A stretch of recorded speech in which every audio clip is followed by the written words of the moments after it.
Bueno, muy buenas noches, apreciados estudiantes. Un placer saludarles. Me contenta mucho poder compartir con ustedes la información que a continuación quiero que construya. Pues dicho sea de paso, que construyamos siempre el conocimiento juntos.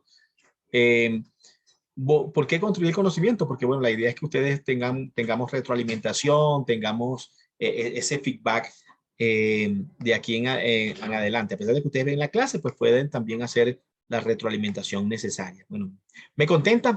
Espero que estén bien, muchachos. Espero que todos estén disfrutando de este proceso de aprendizaje y enseñanza. Bueno, dicho sea de paso que el aprendizaje nosotros lo consideramos como ese proceso, inclusive diría yo un proceso cíclico, ¿no?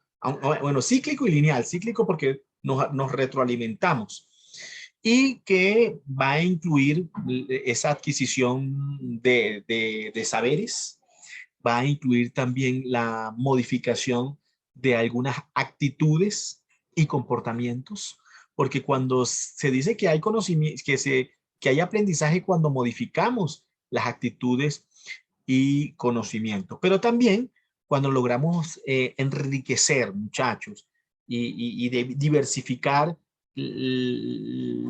esas capacidades de respuestas a estímulos que muchas veces tenemos los seres humanos. Bueno, en este proceso de aprendizaje, yo quiero decirles que intervienen varios factores. En primer lugar, intervienen los factores internos del individuo que tienen que ver con su biología, con su neurodesarrollo.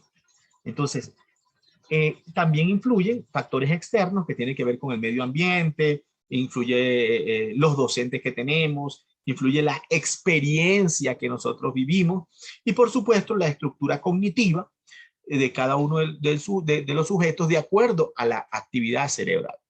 Entonces, noten ustedes, muchachos, que el proceso de aprendizaje está dado por varios elementos, tanto factores internos como factores externos.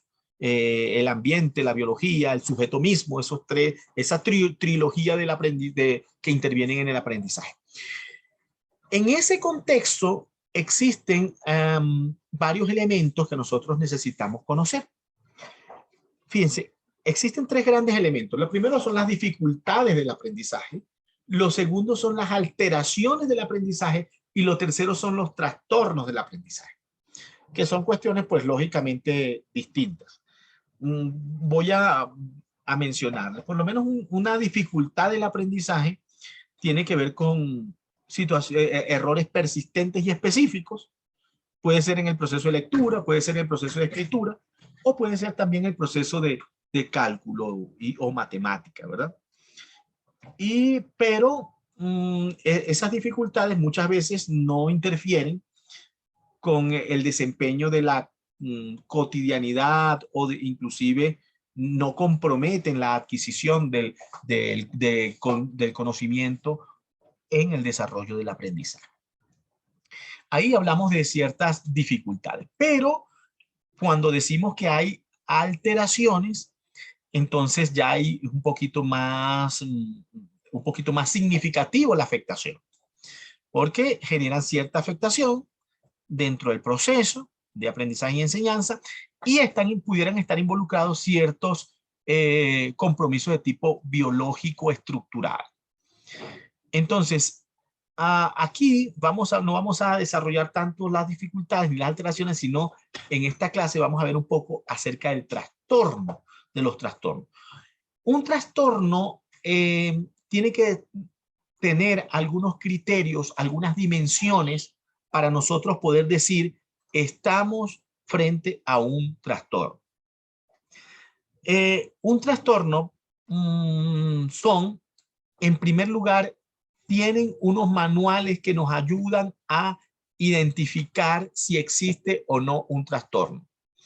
Voy a compartir con ustedes pantalla para que ustedes puedan visualizar.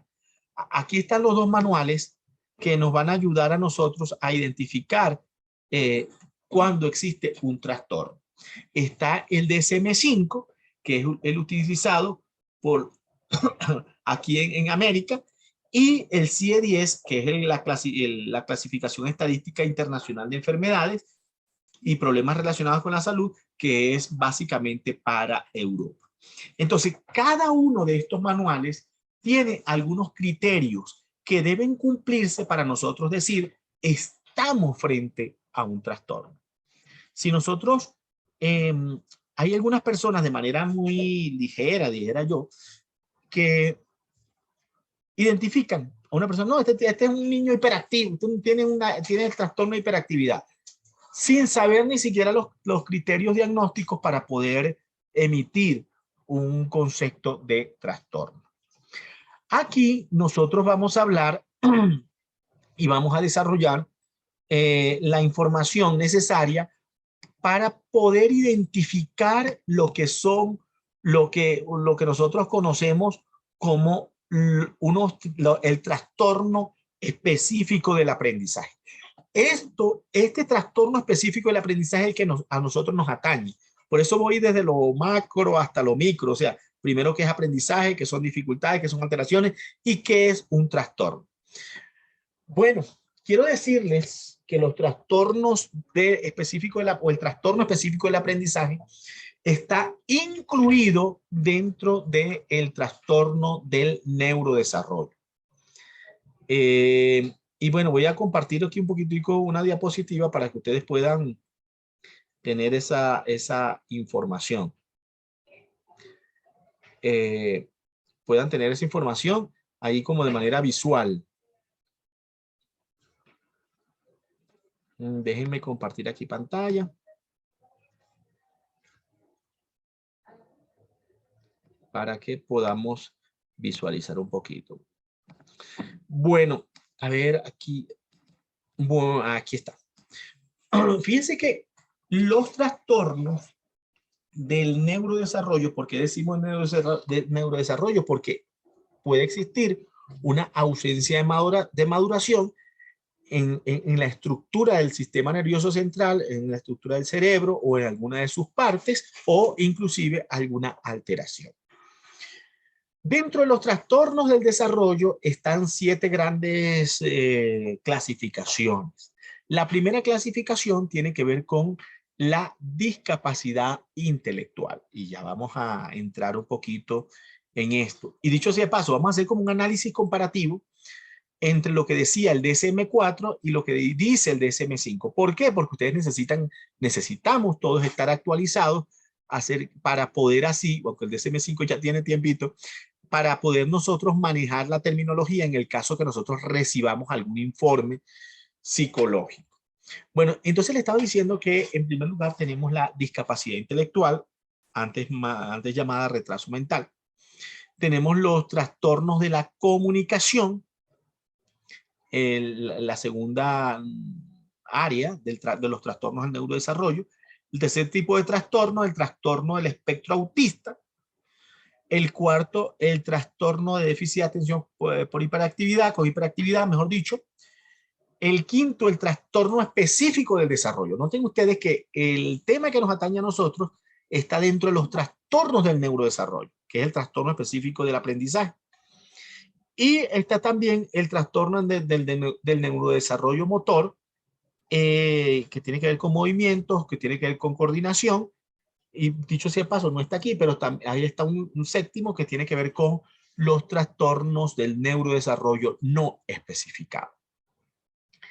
Entonces nosotros vamos a hacer como un análisis comparativo de cada uno de estos elementos para tener como un panorama amplio y concentrarnos específicamente en el trastorno específico del aprendizaje. Fíjense algo importante. Les estaba diciendo,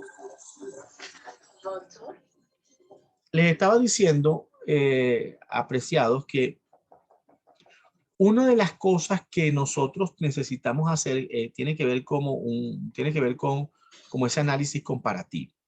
Fíjense que del DSM-4 y el DSM-5. Decimos DSM como para hacer la revisión. DSM-5 hacemos una revisión, así cada vez que va a hacer una revisión le vamos colocando un número.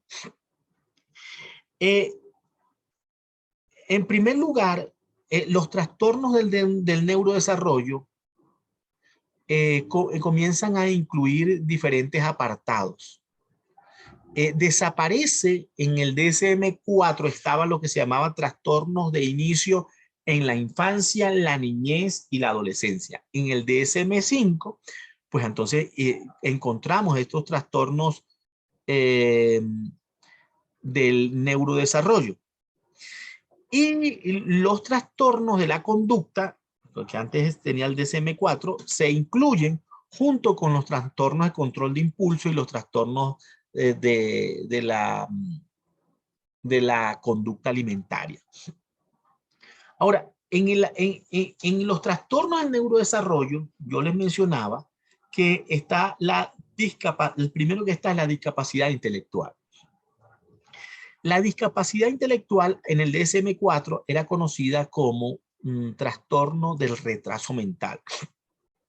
Pero actualmente, entonces nosotros cuando veamos si un informe llegara diciendo, no, mira, este tiene trastorno de retraso mental, pues sencillamente no aplica. ¿Por qué? Porque estamos manejando el trastorno de discapacidad intelectual por un lado, por otro lado tenemos el trastorno de esta discapacidad intelectual, tenemos el trastorno del retraso global del desarrollo o, en su defecto, el trastorno de la discapacidad intelectual no especificada. O sea que ya no utilizamos esa terminología de retraso mental, sino discapacidad intelectual. El otro que sufrió una modificación tiene que ver con el trastorno del espectro autista. En el DSM-4, chicos, se decía, no, él tiene trastorno autista, o tiene el trastorno de Rett, o tiene el trastorno desintegrativo infantil, o el muy usado, el trastorno de Asperger. Estos trastornos fueron aglutinados y ya nosotros, todos estos, inclusive el trastorno generalizado del desarrollo no especificado, trastorno autista, trastorno de Rett, trastorno desintegrativo infantil, trastorno de Asperger, esos fueron aglutinados y ahora todos esos vienen a pasar a trastorno del espectro autista. O sea, no hay esa sectorización de cada uno de esos trastornos, sino todos están dentro del trastorno del espectro autista. Lo que sí necesitamos mencionar es que esto tiene que ser, el trastorno del espectro autista tiene que tener especificaciones. Especificaciones en tres grandes áreas. Primero, ¿qué nivel de gravedad tiene el trastorno del espectro autista? Si es leve, moderado o grave. Si es con o sin discapacidad intelectual. Y si el trastorno del espectro autista es con o sin trastorno del lenguaje. Entonces, sí, está trastorno del espectro autista, pero especificamos si es con qué nivel de gravedad tiene, qué nivel de discapacidad, si está presente la discapacidad intelectual o no, y si está presente algún trastorno del lenguaje dentro del espectro del trastorno del espectro autista. Bueno, eso es dentro del espectro de la segunda dimensión o segunda clasificación de los trastornos del neurodesarrollo. Dentro de los trastornos del neurodesarrollo está también lo que nosotros conocemos como los trastornos de la comunicación. En ese sentido, pues allí hay 5 trastornos del trastorno de la comunicación, que es el trastorno del lenguaje, trastorno del habla, trastorno de la fluencia del inicio de la infancia, como conocido como la tartamudez, el trastorno de la comunicación social y el trastorno de la comunicación social no especificado. Estos sí fueron ampliados un poquito más en el DSM-5. En el DSM-5 también hubo un cambio. Antes se conocía como los trastornos de las habilidades motoras, ahora se conoce como trastorno del desarrollo de la coordinación. Y el resto sí quedó casi igual, los trastornos de tics, los trastornos de Tourette, los trastornos estereotipados, los trastornos de tic transitorios cuando son momentáneos. Pero concentrémonos, muchachos, en lo que nos atañe, en dos grandes que siempre nos nos afectan a nosotros, y en primer lugar tiene que ver con el trastorno por déficit de atención con hiperactividad. ¿Qué le añade el DSM-5? Bueno, antes, dicho sea de paso, antes se llamaba trastorno por déficit de atención y comportamiento perturbador. Ahora nosotros conocemos al trastorno por déficit de atención con hiperactividad, pero tiene que especificarse en qué presentación o manifestación clínica se está dando. Si es si es con manifestación clínica predominantemente desatento, ese niño que no es impulsivo, pero se pierde en el espacio, en el proceso de atención. Está esa es la primera, el niño desatento, con predominancia en la desatención, con predominancia en la hiperactividad o impulsividad, ¿verdad? O está también la presentación combinada, que es desatento y es hiperactivo y o impulsivo.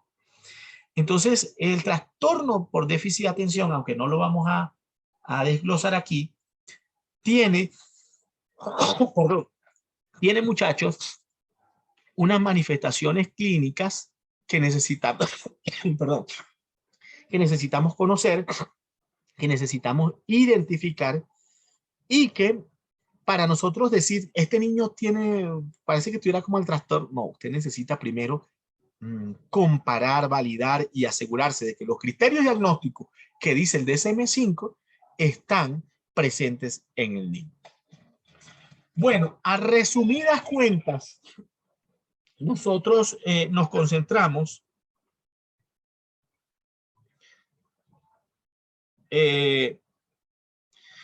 a resumidas cuentas, nosotros nos concentramos en el trastorno específico del aprendizaje, que anteriormente, por eso aquí yo hice como una comparación entre cada uno de los anteriores trastornos que decía el DSM-4 y que decía el DSM-5.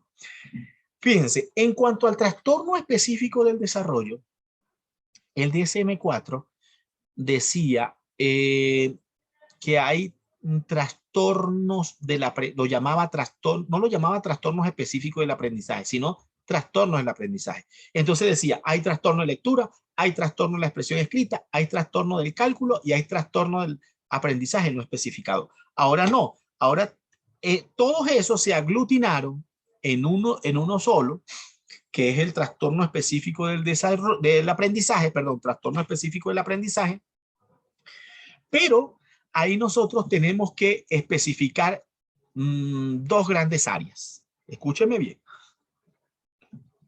La primera área es el nivel de gravedad del trastorno.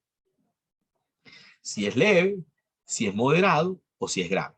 Trastorno específico del aprendizaje, leve. Pero tenemos que darle también otra especificación, y tiene que ver con qué limitación. Primero identificamos el trastorno específico del de aprendizaje en la gravedad, leve. Pero la segunda es qué limitación. Si es con limitación en la escritura. Cuando hablamos del trastorno específico del desarrollo leve con limitaciones en la escritura, pudiéramos estarnos refiriendo a varias cosas. Y ahí tenemos que nosotros también hacer una nueva especificación de la limitación. Si es limitación, si es en la precisión, si es en la fluidez, si es en la comprensión. Así sucesivamente tenemos que, estoy poniendo un ejemplo, pero ahí tenemos que especificar si la limitación es en la escritura, si la limitación es en la expresión escrita o si la limitación es en la matemática. Y en qué área de esa matemática o de esa expresión escrita o de esa lectura se está presentando el trastorno. Entonces, noten ustedes, desaparece trastorno de lectura, trastorno del cálculo, trastorno del aprendizaje, trastorno de la expresión escrita, se queda solamente el nombre de trastorno específico del aprendizaje, pero con dos especificaciones. Uno, la intensidad de la gravedad, y dos, la manifestación de la limitación y en qué área de esa limitación nosotros estamos, frente a qué estamos desarrollando ese diagnóstico. Ahora, muchachos, sacar un diagnóstico no es así por así, decir, bueno, mira, sí, estoy frente a a un diagnóstico tal. Existen muchos criterios diagnósticos. Existen muchos, yo diría, muchos falsos criterios diagnósticos. Nosotros tenemos que tratar hasta donde sea posible de guiarnos por lo que dice el DSM o lo que dice el CIE-10. El CIE-10, el DSM dice que hay 4 grandes dimensiones que nosotros necesitamos identificar para decir que hay un trastorno específico del aprendizaje. 4 grandes dimensiones, muchachos. Si esas 4 grandes dimensiones, esos 4 grandes criterios no están, entonces no hay un trastorno específico del aprendizaje. Y yo quiero compartir con ustedes cuáles son esos 4 criterios. El primer criterio tiene que ver con una dificultad en el aprendizaje y la utilización de las actitudes académicas. Lógicamente, esa dificultad tiene que estar presente con con alguna de esas 6 características, con una de esas 6 características. Y que esa característica debe ser persistente y debe permanecer por lo menos por 6 meses. ¿Cuáles son esas características? La primera. Bueno, la primera dimensión es que tiene que existir una dificultad de aprendizaje y de las actitudes académicas. ¿Dónde se manifiesta? Primero, en la lectura de palabras imprecisas o con esfuerzo. Es la primera característica. ¿Cómo cuál? Bueno, que el niño lee palabras sueltas en voz alta de manera incorrecta, lo lee lento, lo lee muchas veces con vacilación, con frecuencia lo que quiere es adivinar palabras o dificultad para expresar bien las palabras. La segunda característica puede ser que el niño tenga dificultad para comprender el significado de lo que lee. El niño lo lee bien, lo lee con precisión, pero no comprende la oración, no comprende el sentido profundo de lo que lee. La tercera puede ser la dificultad en la ortografía. Entonces el niño puede añadir, puede sumar, puede añadir, quitar, restar a vocales, consonantes. Cuarto, el niño tiene dificultad con la expresión escrita. Tiene muchos problemas en los errores gramaticales, organiza mal el párrafo, organiza mal las ideas que no son claras en su expresión escrita. El quinto puede tener dificultad para dominar el sentido numérico. Y los datos numéricos o inclusive el cálculo. Comprende mal los números, cuenta con los dedos cuando es un solo dígito, 1 más 1, entonces tiene que contar con los dedos. Se pierde el cálculo y puede intercambiar los procedimientos de suma cuando es resta, resta cuando es suma. O tan sencillo como el sexto elemento, cuando hay razonamiento, dificultad con el razonamiento matemático. Usted le dice al niño, si usted tiene 3 manzanas y usted añade 2 manzanas, ¿cuánto es? El niño le cuesta ese concepto de añadir y no asocia de manera satisfactoria los problemas cuantitativos. Pocas palabras, la primera dimensión tiene que presentarse alguna de estas 6 dificultades que yo le he mencionado por lo menos por 6 meses. Noten ustedes que un trastorno no se identifica, no se califica o no se emite un criterio diagnóstico concluyente sin antes tener estos elementos. La segunda gran dimensión tiene que ver que esas actitudes académicas afectadas, pues lógicamente, sustancialmente,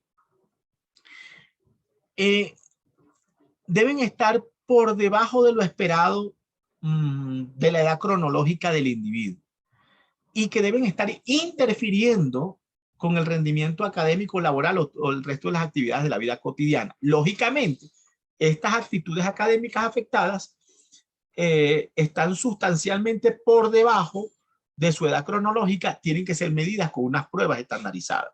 O sea, si para la edad de 10 años se espera que el niño ya lea de manera fluida, entonces con las pruebas estandarizadas vemos que el niño no es capaz de leer de manera fluida y está por debajo de su edad, de lo esperado para su edad cronológica. Lógicamente, con pruebas estandarizadas y con una evaluación clínica integral. Entonces, eso es lo segundo, que las actitudes académicas están sustancialmente y en el grado cuantificable por debajo de lo esperado para la edad cronológica del individuo. Ya vuelvo a mencionar, con previa evaluación de pruebas y medidas estandarizadas. El tercer elemento es que el inicio de las dificultades del aprendizaje deben comenzar en la edad escolar, aunque pueden manifestarse con mayor fuerza más adelante. Pero deben manifestarse a la edad escolar. Esto es otro criterio diagnóstico. Y por último, que estas dificultades de aprendizaje no se explican mejor por la presencia de una discapacidad intelectual, de un trastorno visual o auditivo, o de un trastorno neurológico o mental, o inclusive una adversidad de tipo psicosocial. Si hay una discapacidad intelectual y se explica más, y esta discapacidad intelectual es la razón por la cual el niño está teniendo una dificultad del aprendizaje, pues no decimos que hay un trastorno especificado del aprendizaje o alguna de las que yo he mencionado. Miren, muchachos, debe cumplirse los 4 criterios diagnósticos que le he mencionado, lógicamente basándose en una historia clínica, en una síntesis del individuo y también en una historia médica, familiar, inclusive educativa. Por eso es muy importante los informes escolares y la evaluación psicoeducativa. Y es por eso que en la evaluación vamos a hacer un registro descriptivo que pudiera ser un informe escolar para poder diagnosticar un trastorno específico del desarrollo. Entonces, por eso la evaluación va a ser un registro descriptivo que puede tener peso para poder diagnosticar la dificultad del niño. Por otro lado, es muy importante saber que mientras más de un área está alterada, más información nosotros podemos tener para poder evaluar el trastorno especificado del aprendizaje. Miren algo, yo les dije, ya dijimos, cuando usted, para evaluar un trastorno especificado del aprendizaje, usted tiene que tener 4 grandes dimensiones o criterios. Y de la primera, pues hay 6 características que alguna de ellas debe estar presente por 6 meses. Pero después de haber diagnosticado ese trastorno, usted tiene que especificar, primero, si es con dificultad en la lectura, con dificultad en la escritura o con dificultad en la matemática. Tiene un trastorno especificado del desarrollo, pero yo especifico si es en la lectura. ¿Cuándo digo yo que hay un trastorno especificado del desarrollo con dificultad en la lectura? Cuando hay 3 cosas. Primero, tengo que especificar también si hay precisión, dificultad en la precisión en la lectura de las palabras. Si hay dificultad en la precisión, entonces especifico. O puede existir también que haya dificultad en la velocidad o en la fluidez de la lectura. Un niño que de 10 años que empieza a decir pa, pa. Entonces hay un problema ya en la velocidad o fluidez de la lectura. O cuando hay comprensión en la lectura, el niño dice, bueno, mi papá está trabajando en un avión y ese avión va a despegar el día de mañana. Y usted le pregunta, ¿qué dice la lectura? ¿Qué estás leyendo? Dice, no sé, no logra tener una comprensión. Entonces nosotros tenemos que especificar la dificultad de la lectura. Así sucesivamente también tenemos que especificar la dificultad en la expresión de la escritura. Y cuando decimos que hay dificultad en la expresión de la escritura, nos estamos refiriendo a 3 grandes elementos también. En primer lugar, a la corrección de la ortografía. En segundo lugar, a la corrección gramatical y de la puntuación. Y en tercer lugar, a la claridad u organización de la expresión escrita. Entonces nosotros tenemos que ver en qué área de la expresión escrita el niño está teniendo esa dificultad. Y en el área de la matemática, lógicamente, ya ahí sí hay 4 elementos, que es el sentido de los números, la memorización de las operaciones aritméticas, que muchas veces los niños no tienen esa capacidad, el cálculo correcto, 2 más 2 no pueden hacer, o el razonamiento matemático, por decir algo. Yo le digo a un niño, si tiene 3 manzanas y añado 2 manzanas en la cesta, ¿cuántas manzanas me quedan? El niño no es capaz de hacer ese razonamiento matemático correcto. Así que noten ustedes, primero evalúo el criterio general con evalúo el trastorno especificado del aprendizaje con 4 criterios. Luego especifico en qué dificultad, si esa dificultad es en la lectura, si es en la escritura o es en la matemática. Y finalmente debo especificar si la gravedad actual de ese trastorno. ¿Por qué? Porque puede ser que sea leve, moderado o grave. Cuando yo sé que un trastorno especificado del aprendizaje es leve. Bueno, cuando esas dificultades el niño puede funcionar, puede superarlos con una ayuda durante la edad escolar, una ayuda momentánea, progresiva.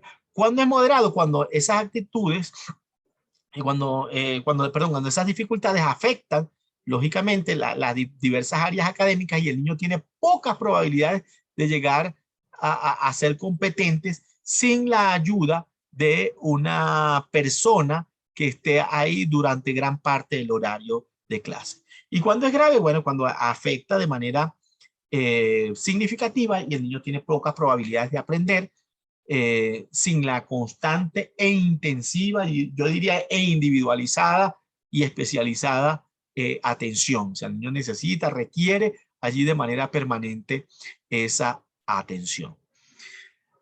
Bueno, chicos, qué bueno. Recuerden que solamente le menciono algunas cositas más. El trastorno especificado o específicos del desarrollo, del aprendizaje, perdón, que está dentro de los trastornos del neurodesarrollo, tiene una base biológica y que compromete muchas veces la adquisición y la funcionalidad del aprendizaje. Que puede, en algunos casos, a tener alteraciones en el funcionamiento del área visual, de procedimiento, inclusive en el área auditiva. Es muy importante que nosotros podamos crear estrategias que ayuden a desarrollar, lógicamente, a desarrollar y a mejorar esto. Entonces, inclusive se codifican en diferentes áreas, como les mencioné, los trastornos específicos del desarrollo, del aprendizaje. Ahí está, con impedimento, con dificultad en la lectura, hablamos muchas veces de dislexia. Con impedimento en matemática, hablamos de discalculia, y así sucesivamente. Ahora, yo quiero compartir con ustedes qué vamos a hacer. ¿Qué vamos a hacer en la evaluación siguiente? Miren, déjenme buscar aquí. Ajá, aquí está. Voy a compartir pantalla. El campus nos está pidiendo, en el campus tenemos la evaluación y debemos hacer un registro descriptivo. Yo le decía que para nosotros poder llegar a un diagnóstico, a veces se requiere información del docente. En ese sentido, este registro descriptivo puede tener, o puede ser, se convierte en un elemento que contribuye a un diagnóstico concluyente. ¿Cómo se hace el registro descriptivo? Bueno, ahí se colocan todos los datos, la fecha de evaluación, los nombres de los evaluadores, el nombre del evaluado, la escolaridad, el lugar, la variable a evaluar. Y hay 3 columnas. La primera columna, como ustedes ven acá, dice variable o tema observado. Allí nosotros vamos a escribir todo lo que observamos del niño. Entonces, en este caso, supongamos que un niño que tenga dificultad con las matemáticas, entonces, si usted usted debe entrar a un salón de clase y hacer una observación. Puede pedir la ayuda y colaboración de la maestra. No va a colocar el nombre. Aquí, si quiere, no coloque, mejor dicho, le corrijo, no coloque el nombre del evaluado. Coloque un nombre hipotético, pero evalúelo. Porque para colocar el nombre del evaluado tendremos que tener un permiso del representante. Entonces usted va a hacer nada más el proceso de observación. Y ahí en la primera columna usted va a colocar todo lo referente a qué ocurrió. El niño se levantó del salón, se acercó a la pizarra, en el momento acercó a la pizarra, contó con los dedos, duró tantos minutos para poder ejecutar la operación matemática. Cuando ejecutó la operación matemática consistía en sumar 5 más 5 y el niño colocó 10. Luego el niño se siente, comienza a llorar. O sea, usted va a describir en esa primera columna todo lo que usted observó, no omitiendo ningún detalle. Esa es la primera columna. La segunda columna, usted va a identificar las dificultades que tuvo el niño. Bueno, el niño tuvo la dificultad para poder hacer tal suma. Tuvo la dificultad para ejecutar, para comprender la lectura. El niño tuvo, etcétera, etcétera. Las dificultades que usted haya encontrado. Y en tercer lugar, la tercera columna son las estrategias que usted puede proponer para realizar, ejecutar o que esa dificultad que el niño tenga o que tuvo pueda ser superada. ¿Qué estrategias desde el punto de vista de bien sea del estilo de aprendizaje o bien sea de alguna estrategia que usted investigue para poder abarcar ese trastorno? Bueno, chicos, hemos terminado. Un placer inmenso saludarles. Sí, creo que entonces usted, antes de terminar, con respecto al registro descriptivo, usted lo debe hacer. Recuerde, la primera columna, muy detallado, especifique hora, especifique qué hizo el niño, reacciones emocionales, reacciones inclusive del docente, duración para el ejercicio, todo se registra porque todo eso es importante. Proceso de observación. En la segunda columna trate de resumir las dificultades que usted encontró de acuerdo a los criterios diagnósticos. Y en tercer lugar, trate de hacer varias propuestas. Trate de hacer por lo menos 3 propuestas de intervención o 3 estrategias que usted pudiera desarrollar para que el niño logre cumplir o mejorar con esa situación que él está viviendo o ese trastorno si en tal caso existiera. Puedes escoger, ¿qué puedes hacer? Puedes hablar con la docente, y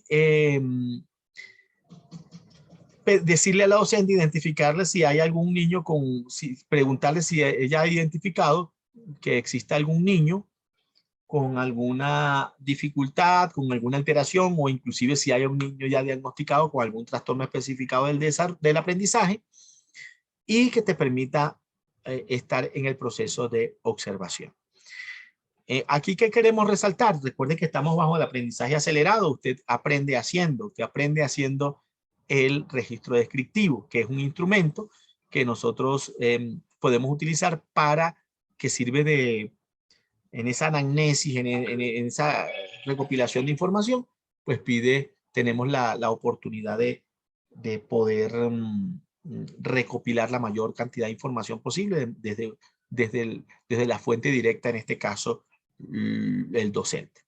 Un abrazo, muchachos. Dios me los bendiga. Estaré muy pendiente para aquellos que necesiten alguna información adicional. Pues ahí con todo gusto estaré para servirles.